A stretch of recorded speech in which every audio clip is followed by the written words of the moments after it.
சிவப்பு சோள அவல் கேசரி எப்படி செய்கிறதுன்னு பார்க்கலாம். அதுக்கு 2 கப்பு சிவப்பு சோள அவல் எடுத்து வாணலில் லேசாக சூடேறது வரைக்கும் வறுத்து எடுத்துக்கணும்.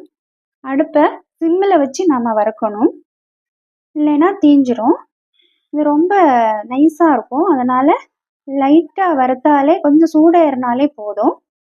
எடுத்து ஒரு பிளேட்டில் கொட்டி வச்சுட்டு ஆற விடணும். ஆறினதும் எடுத்து மிக்ஸி ஜாரில் போட்டு கொஞ்சம் குறப்பாக அரைச்சி எடுத்துக்கணும். அரைச்சி எடுத்ததை ஒரு பிளேட்டுக்கு மாற்றி வச்சுக்கிட்டு கொஞ்சம் தேங்காய் துருவி எடுத்துக்கணும். உங்களுக்கு போதுமான அளவு தேங்காய் எடுத்து வச்சுட்டு கொஞ்சம் வெல்லமும் எடுத்து வச்சுக்கணும், உங்கள் இனிப்புக்கு ஏற்றவாறு. அப்புறம் அந்த வெல்லத்தை ஒரு வாணலில் கொஞ்சம் தண்ணி ஊற்றி, தண்ணி கொதித்ததும் வெல்லத்தை போட்டு நல்லா கரைச்சி எடுத்துக்கணும். பாகுப்பதம்லாம் தேவையில்லை, கொஞ்சம் கரையிற அளவு போதும். கரைச்சி எடுத்து வடிகட்டி எடுத்து திரும்ப வாணல் வச்சு அதில் வந்து தேங்காய் துருவல் போட்டு கொதிக்க விடணும்.